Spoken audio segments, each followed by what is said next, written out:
Hello everyone and welcome back to a brand spanking new video. Ignore my dog over there, or the other side over there, camera logic. And today I've been thinking about the capital gains tax, and that is essentially a discount for people that are looking to sell an asset that has gained profit in value. Now, the capital gains tax was always a little bit controversial. It was introduced in the early 2000s under the Howard government, and it's not a crazy expense, but if it added up, it is enough of an expense to, concretely be like, okay, we could have had some kind of big rail project, we could have had some kind of means tested hex process or something. If we saved it up over a number of years, or hex repayment, like more of that, like it would pay for itself.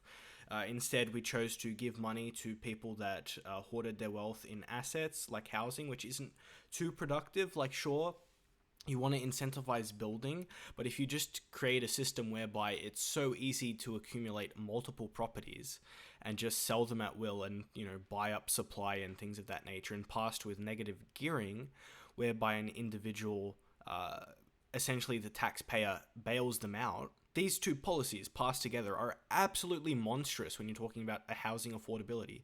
And then you flash forward to today, and it's no surprise why we have such spiraling house prices, particularly in Sydney, which I think is one of the highest in the world. Melbourne's also one of the highest in the world. And even Queensland, for their population, in South Australia relative to their population, it's kind of high. And if we look at a graph, right, and I'll put it just here, look how crazy that is. Just imagine that for a second. Now, this gets to the crux of the issue. I believe Jim Chalmers in the news recently, it's been rumored that they are considering in the next upcoming budget in March or April, I believe. I could be wrong, double check me on that. But he is considering reeling back the capital gains discount.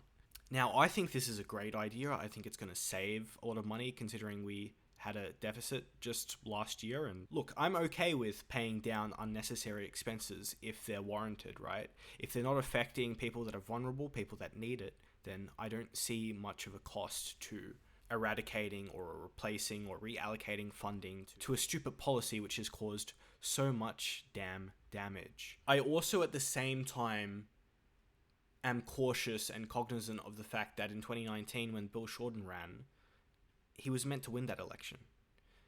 And he was guaranteeing to basically water down negative gearing and to water down capital gains tax. He got thrashed.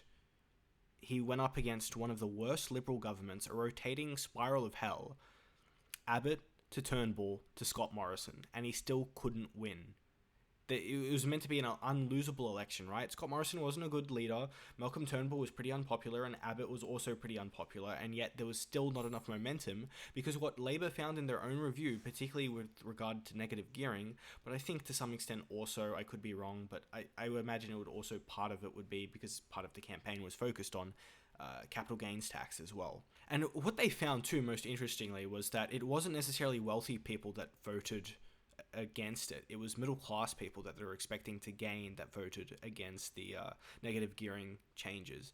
By the same token, it could be middle class people that are aspiring, wealth hoarders that, turn on the Labour government in this instance.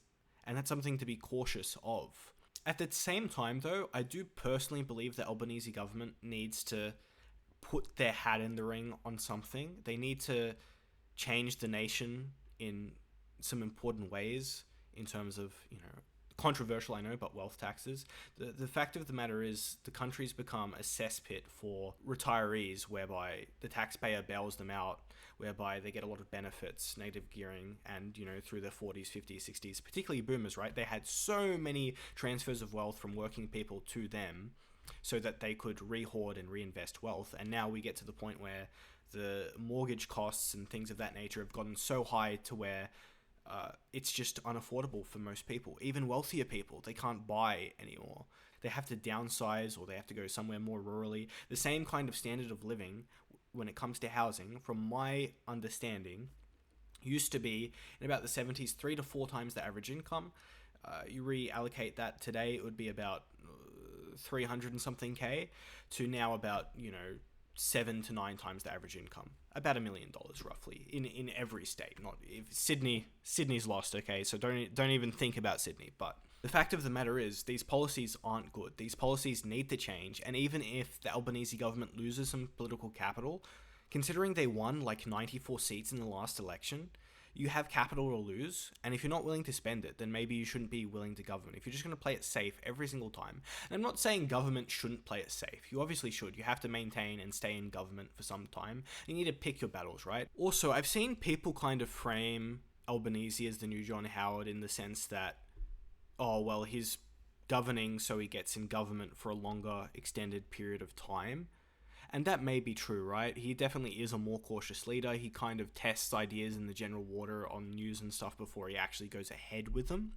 That being said, let's not disregard the fact that Howard did some monumental changes to the country. Again, capital gains tax, again, GST, again, gun reform, and again, work choices. He did all of these things, and sure, they were spaced out to a very politically advantageous degree, and I'm sure that was deliberate, at least to some extent, right? So I don't like that analogy, because Howard, now and then, he would do a sneaky and get something done, and he would expend his big political capital on a big issue, whether it's him, pretty much, almost losing a majority government, I think, after his first term on the GST issue, and I think also the gun issue, to getting arguably too cocky at 2007, a bit before 2007, but around that time frame leading up to the next election against Rudd, to the point where basically he rolled back a bunch of worker protections, and which Rudd was allowed to campaign on because it was such a crazy policy. So I guess the thesis is, it's good to be cautious if you want to be in government, if you want to stay in power, if you want to enact change, but at the same time you need to actually put your hat in the ring sometimes. And if that means, capital gains, even halving, I would take halving, man, at this point. Just give us some kind of win where, hey, okay, you might lose 5 seats. But you still have 85 seats on this issue, right? You can pick and choose your battles, and you should pick and choose your battles. If it's going to lose you the next election, sure, don't change anything. Don't do anything different. Sure, that's fine. I would take, tax cuts to working people, and that government staying in office for longer, as opposed to someone not doing that if it meant no other crazy substantive change. If the alternative was putting in a negative gearing reform or putting in some kind of capital gains tax reform and them losing the next election and then it just being reversed. Because again, we need to think about these things. If you can't get something done, if an issue is really controversial and it's not popular with the public, even if it's good for wider society, and you're just going to not win the next election, well then the other party's just going to roll it back because it's an unpopular policy that they can weaponize, that Scott Morrison successfully weaponized in 2019. That arguably, if Howard wasn't so cocky and more cautious by the end of his tenure, he could have easily probably got another term. So yeah, Albo, Chalmers, you're probably not listening. That's okay. For everyone else, I think it's a good idea.